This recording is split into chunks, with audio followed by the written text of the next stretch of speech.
Hello, today I'm going to talk about Rolf from Zombicide Green Horde and what I think about him. And he is absolutely the melee fighter from Zombicide Green Horde, with the fact that basically everything he's about is getting into melee and do as much damage as physical possible. Now he has one thing interesting about him, that he cannot reach 3 power, but I will get to that in a minute. First off, his skills is Bloodlust Melee.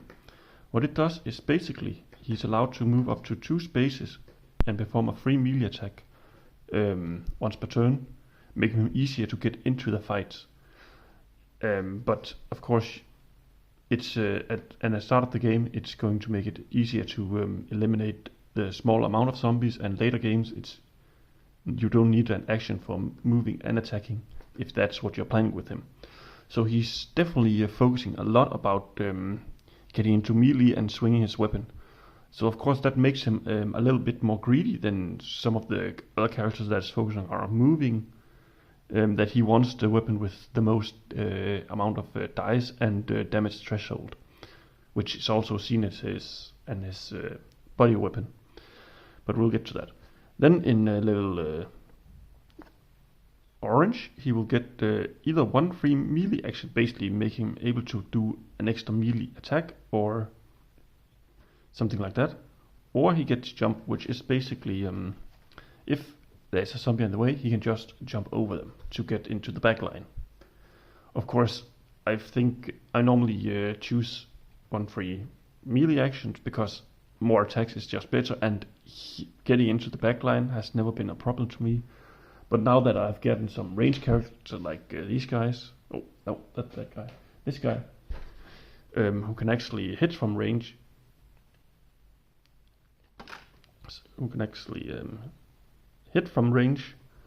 it might be even more important. But it also helps him moving around the map. Next up, when he gets to level red, he gets one free combat action, which basically means if he has a bow, he can also perform an extra action with that, or just one free melee action, which is interesting, to say the least. And I think if you have a weapon with a lot of dice, or a setup with a lot of dice, I think it's a really good skill to take. Or else there is Battle Rage, and Battle Rage is actually a little different. Just going to take some more minis, 2 seconds. Basically what it does is, if he's in combat, and let's say he eliminates a couple of zombies, on his next attack, let's say that he only has 3 dice to roll with, he will get one extra die for his next roll. And so on for every single attack. So of course the next one will be 5 dice, 2 dice extra, and so on, which makes it really good at eliminating bigger group. And I think it's really suiting as a red skill, because both in White Death and all the Black Plague and Green Horde, when you get to the late game, the amount of zombie that can spawn all around you is actually really impressive, especially in Green Horde if you're getting the special interaction that is there.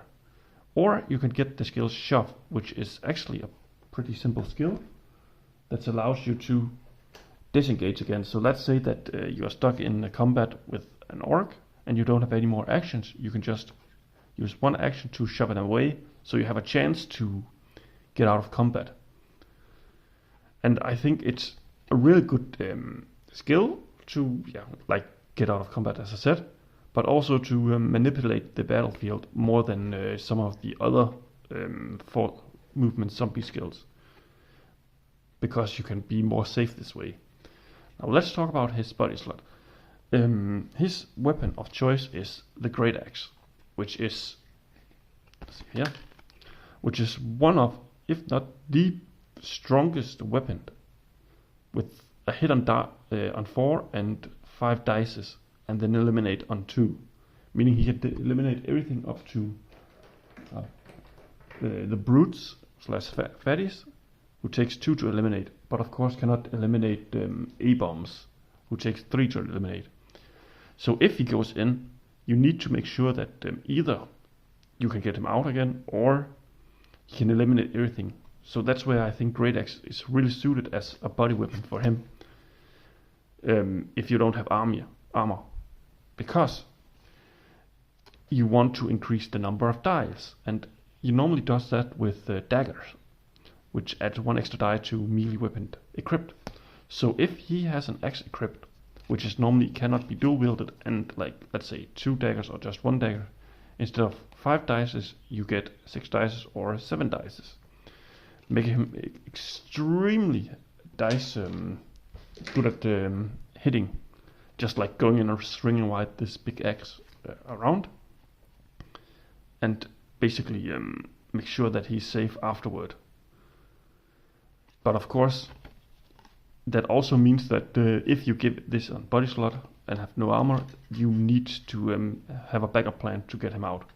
So having a character with shove or can go in and eliminate the last ones is really important.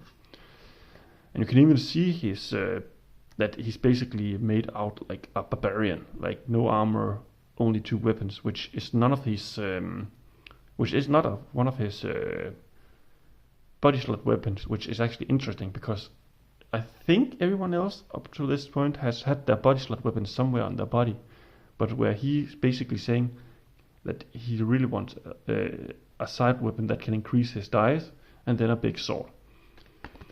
So yeah, while he's not my favorite melee character, I really think that if he gets going, he can actually be one of the most impressive characters to deal with a lot of zombies, purely because of battle rage, his body slots, and everything he has.